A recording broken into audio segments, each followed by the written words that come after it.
Hey everyone, how's it going? Szerro here, and today I wanted to talk about a deck I've been playing. I call it Frostburn. It's a pretty aggressive, very aggressive, honestly, ice-themed deck. Most of the deck revolves around a lot of the ice cards. You have white, which is the main and only egg you're playing. You're using it to cheat into things like Juju Winterspear, Cryogon, things like Slaba, Cryos, and you just have a lot of cheap evolution cards that for low mana will evolve into something pretty powerful. And then you have a couple of just some things hanging out from some of the other colors. We do have one copy of Ankia because it's the best 2-drop when it comes to dealing damage. It's the only one with 5 power that can attack again. And then we just have a couple other things, right? We've got like this simple cosmic package where we have the Bofas, we have the Fukus, we have things like the Vile Moth, the Vile Grub, the Demothra, and then of course Straw Bash, just pull everything together. And then while we're still looking at the deck list, the last thing I want to point out is Astro. Astro is probably the strongest 2-drop in the deck. This little hamster can, or mouse, or whatever he is, can nibble on anyone's ankles until they die. And with any freeze, any single Blizzard card, he can take out anything. Astro is single-handedly able to beat anything in a fight with the support of one Blizzard, which is what makes him really powerful. This guy is able to snowball a board extremely hard. He's got 8 health, so he's hard to kill. He's not going to die to fungal spores. He's not going to die to an early earthquake. He's not even going to die to hydroblast. He makes a good target to bring back with Vilemoth. He's just an excellent card, and in this style deck, this is where he shines the most. So why don't we go ahead and play a couple games with the Frostburn deck, and I'll give you all an idea of what this deck looks like and how it plays. So one of the things with this deck is it is extremely tempo oriented. If you lose the board, you're probably not getting back on it. You really don't have tools to recover the board once you lose it. Let's give him one of these. And we'll keep this hand. So there's often I often consider playing the Frosty on turn 1. I think here I won't. Maybe this is a mistake. It's possible that I need it to pressure like the White Lily. But looks like we're okay. We're getting away with it. He's going for a Glow Fruit, which is pretty interesting. I guess that means he's playing an Aldrich Soy Hammer deck. I've tried versions of this deck as well, the Frostburn deck, where I lean heavier into light.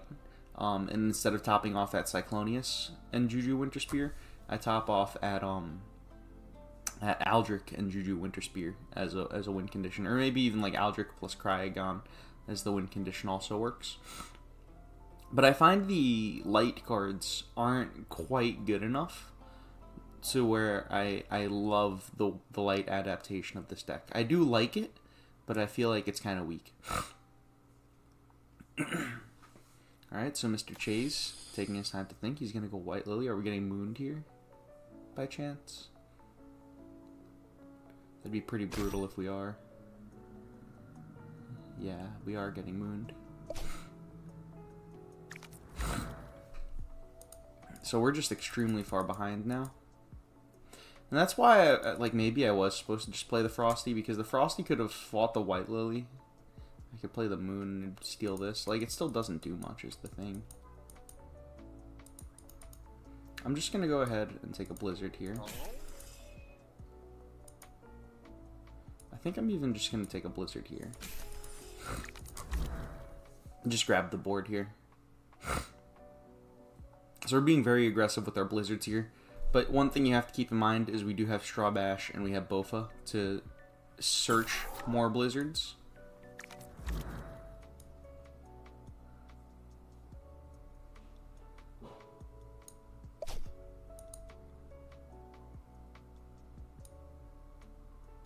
Let's go ahead like this. We'll bump here. We'll have Slaba come down.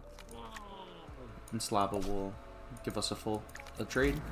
So we have a lot of the board back. This is the good thing.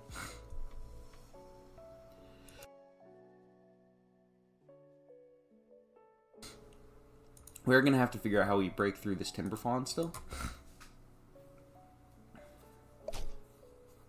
He takes the good trade for us, thankfully. Oh, he's Fuku's us again.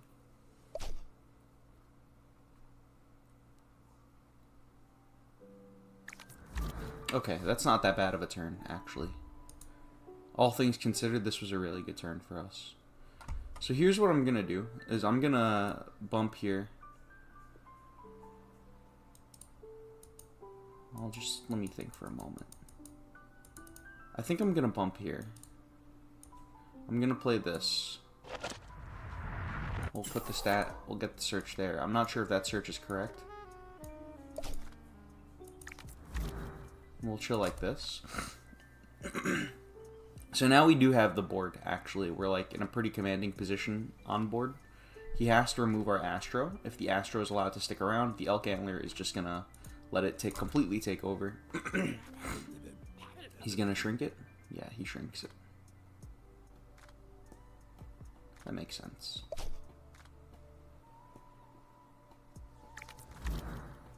I see.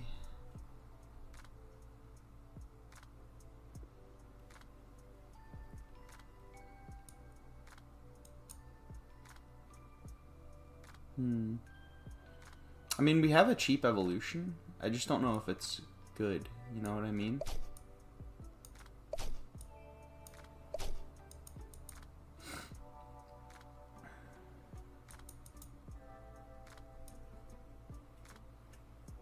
I could just naturally do it.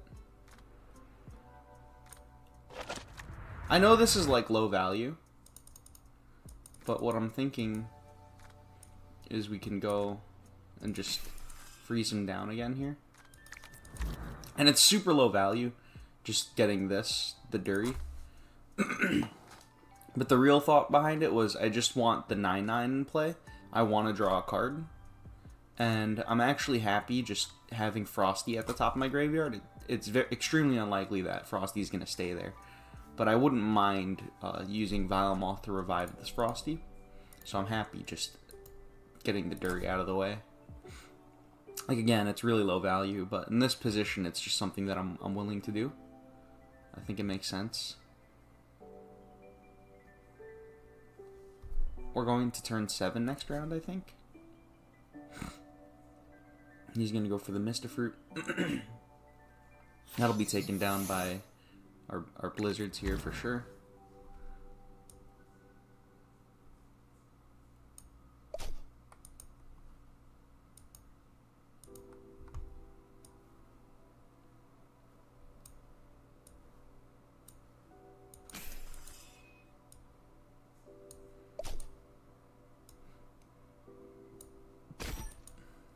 We'll cash in our Fuku here. Alright, and that's a win for us. So we lost the board early, but we were able to bring it back on that turn where we went double Blizzard to stop him from interacting with our board for one turn. And that's one of the things you're going to do with this deck a lot, because you don't actually always freeze for actual material value. What you do very often is you freeze for tempo, just to stop your opponent from being able to interact with you. Just one turn of just having your board stick safely allows you to set up your future freezes. It allows you to set up your evolutions. So that's the way you want to play this a lot. So let's try one more. We'll see how it goes. This time we have a white, which is pretty nice. We only have one copy of Noms to go along with it, so we don't have a great option to flip into. Excuse me. But Noms is good enough, you know? And you don't have to use the white either, right?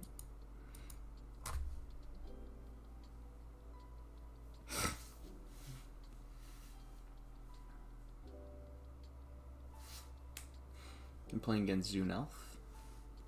It's a new name.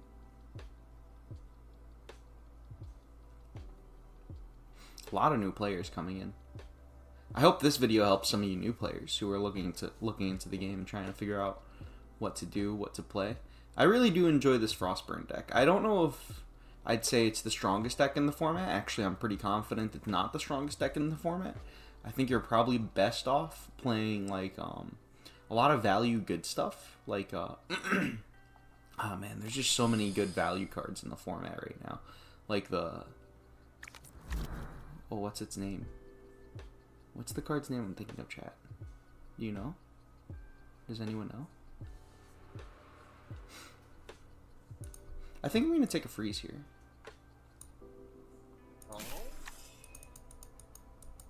And I think I'm even going to just freeze the Frosty here as well. Or use the Frosty here as well. Because I want to just pressure this White Lily. The Fungaroth. That's the name of the card I'm thinking of. Like, that card is such high value. Like, I think you're best off just playing, like, a lot of Tsunami stuff and Fungaroths.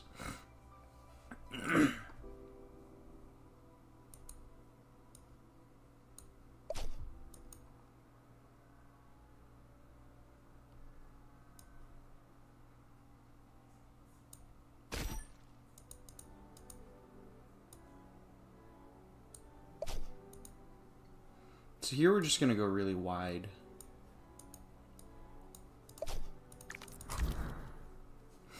So this game we did Tempo Frosty. We'll see what value we get out of it.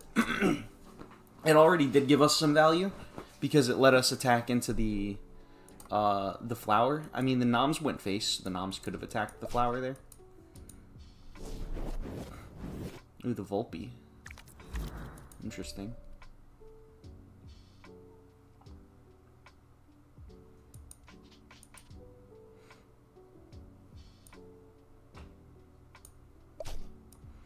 So we will go ahead and take this play and just grab the board again.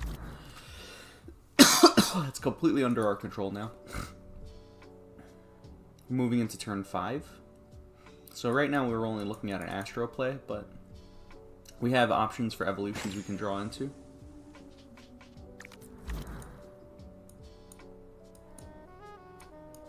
And we do get the Ankia, which is pretty good. Going into turn 6 now.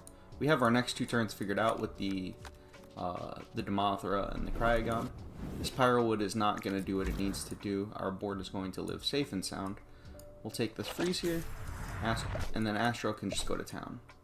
And this is pretty rough for him. He could have a Earthquake, like a 5 damage Earthquake, or a Fungaroth to wipe a lot of the board.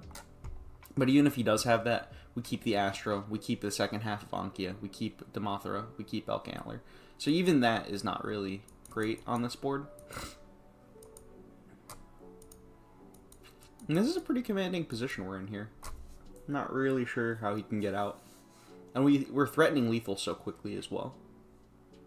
One of the nice things about this deck as well is that as we get into the later stages of the game, our top decks are really live because we have 1 copy of Cryogon, we have 2 copies of Juju Winter Spear, and we have 2 copies of Cyclonius. So 5 cards in our deck, so 1/7 of our deck is just extreme amounts of reach.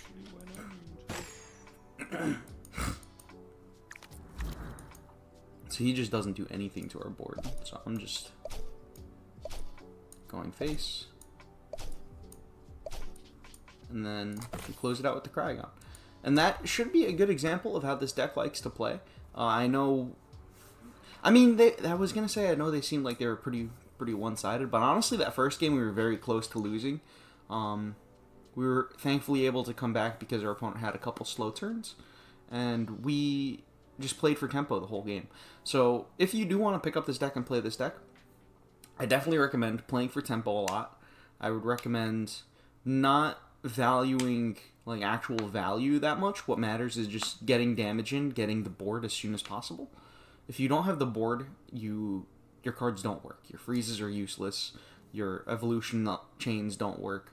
Like, this deck needs to be on the board from turn 1. That's why... Did we actually play a Frosty on turn 1 this game? We might have in the second game. We should have in the first game, but we didn't. But what I'm trying to get at is, like, no, we played an egg in the second game. What I'm trying to get at is, don't be afraid to just play onto the board. This deck wins by being on the board. If you're overextending into a board wipe and you lose because of it, maybe there are ways you can play around it and not overextend into the board wipes. But often with this deck, you really don't have the luxury of playing around board wipes. You just have to play into them, and you have to hope that or maybe not hope is the wrong word, but you have to play into the board wipes and kind of plan your boards in a way that they're sort of resilient to a board wipe and that you can keep playing through one.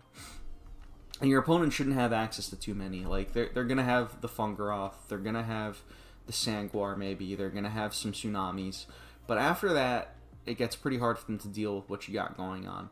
So, yeah, give the deck a try. Try to maximize on those evolution chains. That's the most powerful part about this deck. The ice cards are very cheap, and they all evolve into very good things.